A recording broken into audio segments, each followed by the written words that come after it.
میرے منہ وال تسی ویکھدے ہو گل وچ ہو رہے اے میں گلاں اس واسطے کردا اپنے پتراں نو دین پڑھاؤ ایتھے ایک لفظ ہوتے میں ہزاراں گلاں کر سکنا صرف لفظ کالا دے ہوتے اسی تو تہاڈی وجہ تو ایویں ستیاں گلاں کرنے ہیں بھئی جس قوم نو کل واللہ پڑھنی نہیں آندی اسی انہوں کی سمجھائیے ساڈے تے اپنے علم نو زنگ لگدا ہے یقین جانو میں تہاڈے نال سچی گل کر رہا تہاڈا تے اسی گلاں ہی کدی نہیں کیتیاں کھلیاں اتلیاں سیتیاں انج گلاں کر علم دی تے گل اسی چھپا کے رکھدے بھئی جس قوم نو کل واللہ نہیں آندی اسی انہوں کی سمجھاواں گے ہاں جی کل اصل میں اکول تھا کل واللہ ہاں کالا یقول سے کل اصل میں اکول تھا پھر کیا ہوا بھائی واو متحرک ما قبل حرف صحیح ساکن واو کا ضمہ کاف کو دیا اجتماع ساکن عین ہو گیا واو گر گئی او کل رہ گیا حمزہ وصلی کی ضرورت نہیں رہی اس کو بھی گرا دیا تو کل رہ گیا کیوں جی ہاں جی یہ گلاں جڑیاں نے تہاڈے نال اس واسطے میں محبت نال کرنا بھی تسی حضور دے غلام ہو اپنے بچے نو پڑھاؤ او جلیو دین نہیں تانوں بھکھا مرن دیندا فاروق اعظم دے زمانے چ ایک بندہ سی روزانہ آندا سی حضرت عمر دے دروازے تے جی روٹی مکی اج آٹا مکیا اج دانے مکے اج مرچاں مک گئیاں اج لون مکیا آپ نے فرمایا جا اللہ دا قرآن پڑھیا کر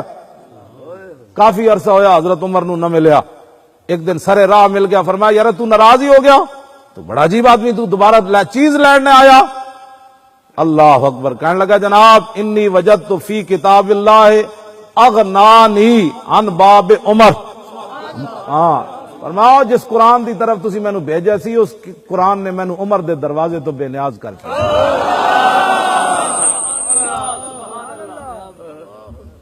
ایک قرآن تو ایسا ہے جڑا عمر دے دروازے تو بھی بے نیاز کر دیندا حالانکہ حضرت عمر تے کسی نو چیز بیت المال وچ خدمت سارے 36 پیوند خود لگے پاندے سن تے آپ دے دور وچ بکری دا بچہ بھی پیاسا نہ مریا لیکن اس کے باوجود انہوں نے کہا جناب جدوں دا قرآن پڑھیا مکدی کوئی شے نہیں تے عمر دے دروازے تے کی آنا سی نہ مرچا مکیاں نہ روٹی مکی نہ پانی مکیا نہ کدی دودھ مکیا نہ لسی مکی ہن تے ہوروں نوں بھی کھواندے ہیں بادشاہ اس واسطے یہ تہاڈا میں گلاں اس واسطے کرنا تے صرف روٹی پانی دے چکر ہے چاہے میٹرک ہوئے چاہے جناب ایف اے ہوئے چاہے بی اے ہوئے جتنے پیسے تعلیم تے زیادہ لائے گا اتنا انہیں بعد پیسہ کرپٹ زیادہ ہوئے گا پھر کوٹھی وڈی ادھے نال بنائے گا کیونکہ تنخواہ جے وڈی سی لٹے بھی زیادہ پھر وہ کوٹھی دے وچ ہوئے گا کہ ڈاکٹر منع کر دین گے فلانی شے نہیں کھانی روٹی تے پابندی لگ گئی مٹھے تے پابندی لگ گئی اندر نیند بھی نہیں آتی پھر گولیاں کھاؤ جی ہوں گولیاں بھی نہیں نیند دیندیاں ہوں کی کریے جی ہوں بابے ٹیکے لاؤ جی ہنسنے والی باتیں نہیں یہ رونے والی بات ہے مڑ کے وہ کوٹھی کیڑے کام آئی بھائی سمجھ آئی جی ایک تھانے دار نے کوٹھی بنائی نا حضرت اکبر الہ آبادی بہت بڑے شاعر ہیں اکبر الہ آبادی سید بھی ہیں نا بہت مزاحیہ شاعر ہیں انہاں مزاح دے وچ امت مسلمہ نو بیدار کیتا علامہ اقبال دے پائے دے شاعر ہیں سید بھی ہیں نا سنی بھی ہیں انہاں دے دور وچ نا ایک تھانے دار کوٹھی بنائی تے انہاں نو بھی دعوت دیتی وہ جب سارے بیٹھے نا دسترخوان ہوتے تے کسی نے کہا جناب اس کوٹھی دے بارے کوئی شعر ہو جائے آپ نے فرمایا تانوں ہضم کوئی نہیں ہونا شعر بڑی مہربانی تہاڈی ٹکر کھاؤ ایویں ٹکر خراب کرنے والی گل ہے روٹی کھاؤ تے روٹی کھا کے تے نکلو انہیں نہیں جی بڑا مزہ دیکھو نا جی جناب یہ کوٹھی آپ نے فرمایا پھر سنو آپ نے ایک کو شعر کیا تے سارا کام پورا کر چھڈیا فرمایا یہ کوٹھی جو تم کو نظر آ رہی ہے یہ کوٹھی جو تم کو نظر آ رہی ہے اور اپنی اداؤں پہ اتر آ رہی ہے یہ پنکھے یہ قالین پتہ نہیں کیڑا خون میں شامل ہویا اے جناب جتنی سنگے مرمر لگ گیا پھر ادی رگڑائی ہوئی پھر ادے سیٹ گوئیاں پھر ادے صوفے آئے پھر پتہ نہیں کس کس مسکین دا خون میں شامل ہویا یہ کوٹھی جو تم کو نظر آ رہی ہے اور اپنی اداؤں پہ اتر آ رہی ہے اگر اس کے گملوں کی خوشبو کو سونگو تو خون غریباں کی بو آ رہی ہے مڑ کے آخر یہ کچھ ہی ہوتا ہے اس واسطے حضور دے دین نال محبت کرو حضور دے دین نال پیار کرو اپنے بچے پڑھاؤ دین پڑھاؤ سمجھ آئی نا بات تو میں حدیث انجے پڑھنا جے میں قرآن پڑھیا جاندہ عن علی ابن ابی طالب عن علی ابن ابی طالب قال لم يكن رسول الله صلى الله تعالى عليه وسلم بالطويل الممغط ولا بالكثير المتردد وكان رباطا من القوم ولم يكن بالجاد القطط ولا بالسبت كان رجلا شارا ولم يكن بالمتهم ولا بالمكلسم وكان في وجهه تدوير ابيض مشرب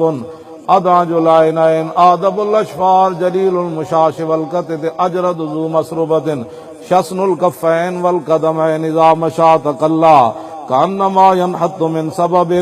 بين كتفي خاتم النبوة وهو خاتم النبيين اجود الناس صدرا واصدق الناس لهجة والينهم عريقة واکرمہم عشیرۃ من رأوا بداہۃ ہابہ ومن خالطہ معرفۃ احبہ یقول نائت لم ر قبلہ ولا بعدہ مثلا۔ لو اس حدیث دے ترجمے دے طور دے دو شعر جڑے پیر میر علی شاہ حضور دا حلیہ مبارک، ہاں حضور دا حلیہ مبارک، حضور دا چہرہ انور کیسا تھا، حضور کی انگلیاں کیسی تھیں، حضور کے ابرو کیسے تھے، سمجھ رہے، حضور کا جسم مبارک کیسا تھا، حضور کے پاؤں کیسے تھے، حضور چلتے کیسے تھے، حضور سخی کتنے تھے، حضور بات کیسے کرتے تھے، حضور کا خاندان کیسے تھا، حضور کو دیکھنے والا کیا کہنے پر مجبور ہو جاتا۔ الطیف سرا من طلعته والشذب بدا من وفرته فسکرت ہنا من نظرته، نینا دیاں فوجاں جد چڑیاں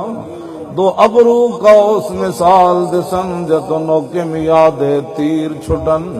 لباں سرخا کھاں کے لال یمن چٹے دن موتی دیاں ہن لڑیاں،